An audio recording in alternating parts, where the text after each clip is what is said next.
some of you might remember last week I did a video about this show, the Daily Blast, about one of the sisters who's a journalist came out and talked about what was they was doing to Kobe Bryant was wrong, pointing out how white women, because we have to remember white women and one white dude and white social media largely was out there just throwing Kobe uh, Bryant name out there, calling him a rapist, saying he deserved it, and you can hear the pain in her voice.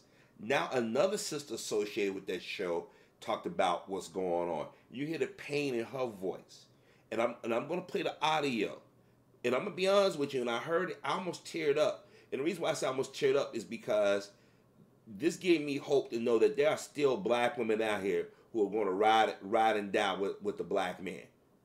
Okay, they not even if they not dating or married to that brother, they still get it. They understand white supremacy. They understand that we're constantly under attacks. Every time you turn around, a black man is being criticized and attacked and demeaned. Let me play this audio, and you guys understand exactly what I mean. I mean, it's powerful. So careful, because this narrative. And let me take this back to the beginning. I think that we're trying. I'm not going to say who's to blame, but I do think that we're trying to make a very uncomfortable conversation complicated. And I think we're doing that because clearly there is a lot of emotion and a lot of hurt involved. In order to really have a conversation about why this has been such a big story, if we have to talk about what was happening in 2003 when Kobe was first accused of rape. There were two different Americas. We had white households whose parents were telling their white daughters to beware of Kobe's in the wake of O.J. Simpson. We had black households who were telling their kids about the story of Emmett Till, the 14-year-old black boy who was killed in Mississippi for allegedly whistling at a white woman in 1955, and we later learned that that wasn't the truth. So when we have these two very different conversations happening, we see this Kobe Bryant situation very differently. We have some people who see a black man who got away with raping a white woman. Some of us see a black man who was accused of raping a white woman and did something that was historically daunting. He not only got past these allegations and moved on with his life, but he went on to be great and inspire a lot of people. Some people will see his apology as an admission of guilt. Some of us see his apology as fighting for his life.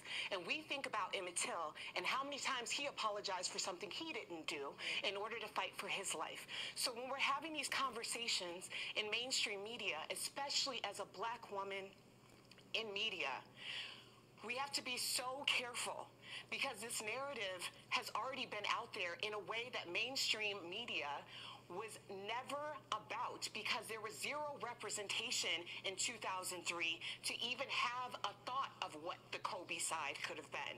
And now we're here and we're having these conversations, and we can't have these conversations with even a hint of not having a historical context in them, because it is just that painful. And that's the reason why no one wants to hear from any black woman, black man in mainstream media that isn't speaking love and peace and honor on Kobe Bryant's name less than 2 weeks after his death. And that's the reason why there's so much backlash.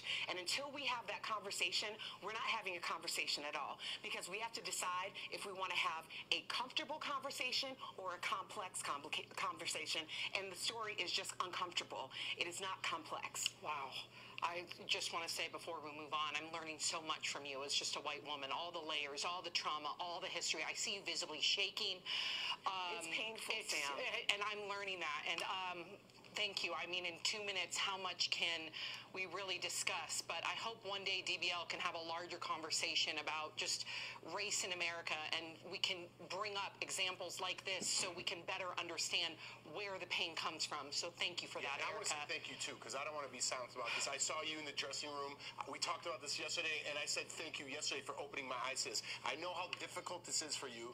In the dressing room, I told Erica, I go, can't it just be as simple as it was a journalist trying to push the envelope to get a bigger story and made a mistake, made a mistake. People make mistakes. But for Erica, it's much different than that. So I appreciate that. I appreciate you letting me see that side. So thank you. And thank you. But I don't agree with the backlash that Gayle King is getting. I mean, she did make a mistake. And maybe we haven't, because we haven't been honest about what's at the root of all of this pain. So it's never okay for someone to receive death threats. I feel terrible for her because I can put myself in that situation of saying the wrong thing. Maybe I said the wrong thing today, but in my heart, I don't feel that I said the wrong thing. I said what I had to because we have to protect our brothers, and we have to protect our nephews. We just have to. And now people understand this conversation so differently because the Me Too movement is making white men think about these conversations. Now we're having these conversations, but this is not the beginning of this conversation. It's been happening for a very long time. You heard that, right? Erica Cobb, just like her coworker last week, they called it out. Last week when we found out that Kobe died, Kobe wasn't even dead 2 hours, and you had a large number of white women celebrating his death, calling him a rapist. They never went to trial. The woman showed her true colors. Even people that knew her said that she was out there like that. There's been like this with a lot of these cases where women claim that they've been victims of a crime and it never happened. But actual victims got to go through all kinds of hell to get their cases taken care of. I am so glad that there are black women. But see, the thing is, the daily blast, what they call it, it's not on prime time. It's on the net.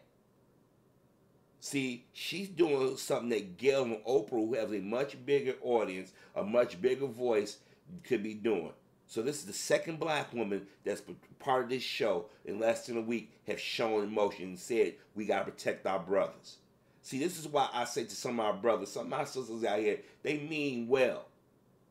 But unfortunately, we don't live near these women. A lot of us don't. We don't hang in the same circle, so we keep passing each other.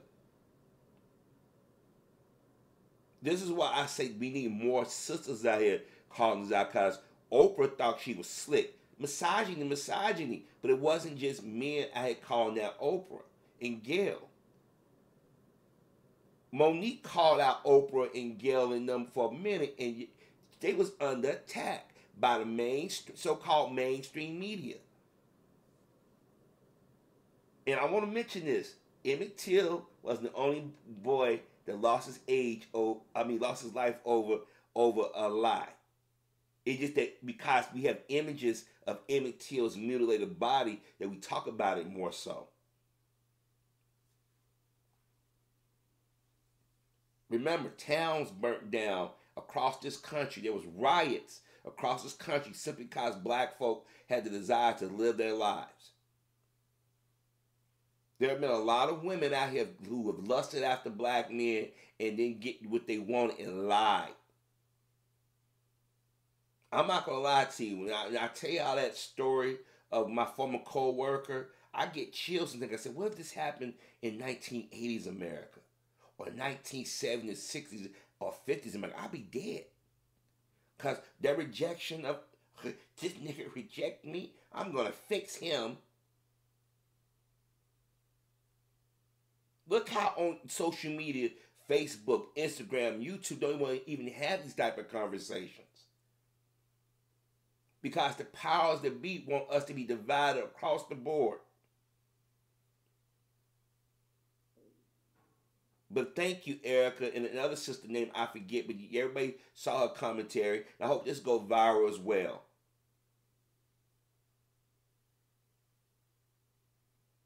But see, these sisters are within our age group. See, they've seen their brothers, they've seen their fathers, they've seen their best friends, their cousin or co-worker struggle. Y'all don't understand what it's like to be a black male in this country. Every day we're under attack. It's bad enough we got to fight against our own who've been miseducated or conditioned to hate themselves. I got to excuse me. I try not to tear up because when I think about it, so I think about my experiences. I think about my brother's experiences. I think about my father. his brothers, my grandfathers. I've seen innocent dudes go to jail for things they didn't do because of a woman's word.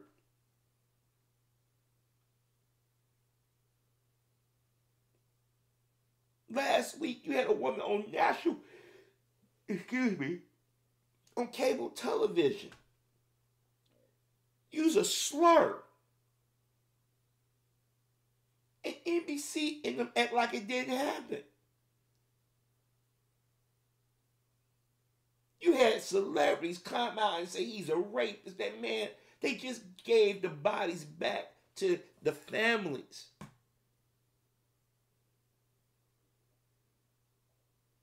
They said they had to use dental records and fingerprints to identify someone. So you had to ask yourself, what kind of condition Cobb and his daughter in?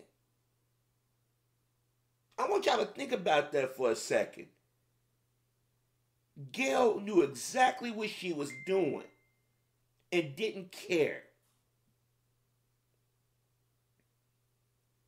Yeah, are there some people out there going to extreme with the death threats if she's getting death threats?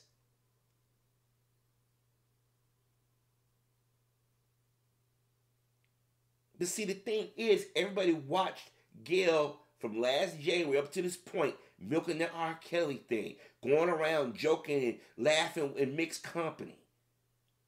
Everybody saw what Oprah was doing. And I'm telling you, there are a lot of black folk out here saying enough is enough. Because me and others have warned y'all consistently for years. Like, y'all ain't listening. Y'all getting caught up in emotion. Y'all letting other people conflate issues. I wasn't a Kobe Bryant fan like that. But what they doing to Kobe, what they did to Kobe the last week or so has been downright evil. They come together. They want to make black men in the face of sex crimes, sexual perversion. Now, I wish that black folk would have came together years ago and had the same talk or the same passion about how many brothers have lost their livelihoods or lives or reputations have been destroyed. And as I said before, I question sexual harassment or rape claims when they sound fishy across the board. Not just when white women say something. Because there have been some sisters out here who have lied on brothers too now. Look what's going on with this R. Kelly thing. They're manipulating victims or true victims. The court of public opinion is dangerous when you have people who are not capable of being rational. But thank you, Erica, for showing that there are sisters in media that are not afraid to talk or who can actually talk about these things that affect our community with clarity.